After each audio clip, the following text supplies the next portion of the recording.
Call Lando Sega, cause that was a mega drive. Danny Rick also shone in Mexico, but for Yuki and Checo, it was la dia de disappointment. Welcome to Fiends, where the F1 never ends, just like the Max Verstappen wins. Mexico City is always one of my favorite races of the year because the thin air up there shakes things up in a way that very few other racetracks can. We got to see it in the surprising pace of the AlphaTauris, with Danny Rick qualifying that shitbox into 4th place and managing to hold 4th right up until K-Mag smashed the barriers, the same way you're going to smash that subscribe button, right? Yuki Tsunoda also had an impressive drive. Almost. Starting from the pit lane because he had to take a new gearbox thanks to whacking a jack that Williams left out in the pit lane during quali, and making it all the way up to 8th place before he got into a tangle with Piastri, then threw all those points away. And unfortunately for Yuki, you don't get points for attempted greatness. Do they give a Nobel Prize for attempted chemistry, do they?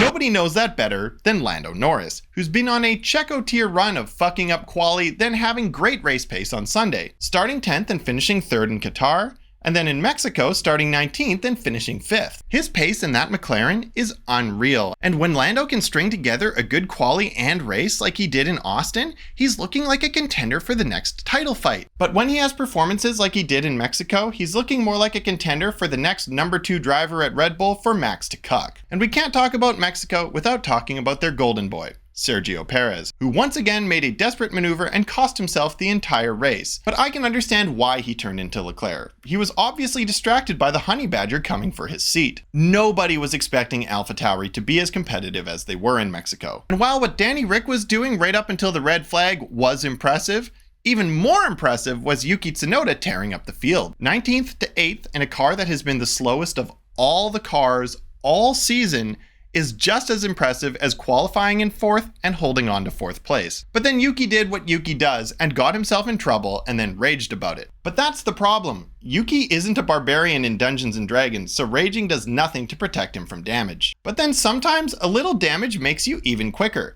We saw it in 2021 in Saudi Arabia when Lewis's front wing damage somehow made him even quicker. And then here in Mexico, Charles Leclerc, the machine that turns Ferrari poles into Max Verstappen victories, managed to finish on the podium after he broke off his front wing end plate in what remains of Checo's career. Max finished nearly 14 seconds ahead of Hamilton, who was in 2nd place, and 23 seconds ahead of Charles, who took 3rd place, comfortably demonstrating that the Red Bull was the strongest car on the grid. Yet Checo couldn't even out-qualify a washed-up has-been on the junior team. And when it comes to the race itself, if he hadn't crashed out, it's hard to say if he would have finished on the podium or if he still would have ended up behind Ricciardo.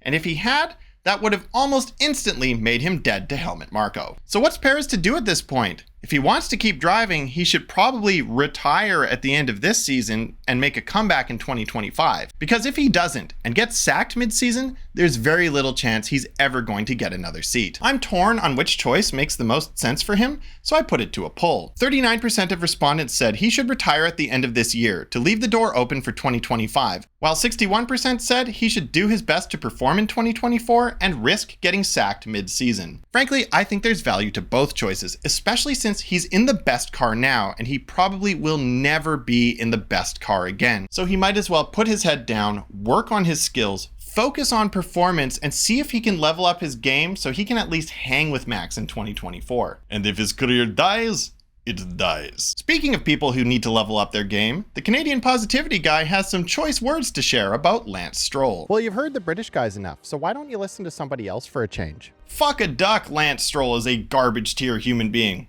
Driver too. I spent all of Mexico's Grand Prix wishing I could trade drivers with the Mexicans. Checo may not be a generational talent like Max Verstappen, but he has an illustrious career with many achievements that he and his countrymen can be proud of. Even though he got knocked out at turn 1, at least his fans didn't have to watch the rather level-headed Zhou Guanyu losing his mind over how bad their country's driver is. The only time we got to see Lance on camera, he was, once again, embarrassing the entire nation of Canada by driving erratically and then not even finishing the race. Speaking of not finishing, Lance's recent performance has made me so upset that I haven't been able to finish all week, which is making your mom question if I still find her attractive. And now back to your regularly scheduled programming. Lewis Hamilton had another stellar performance, taking 2nd place again despite the setback of being disqualified after Austin for plank wear. Lewis is looking ready to fight for another championship.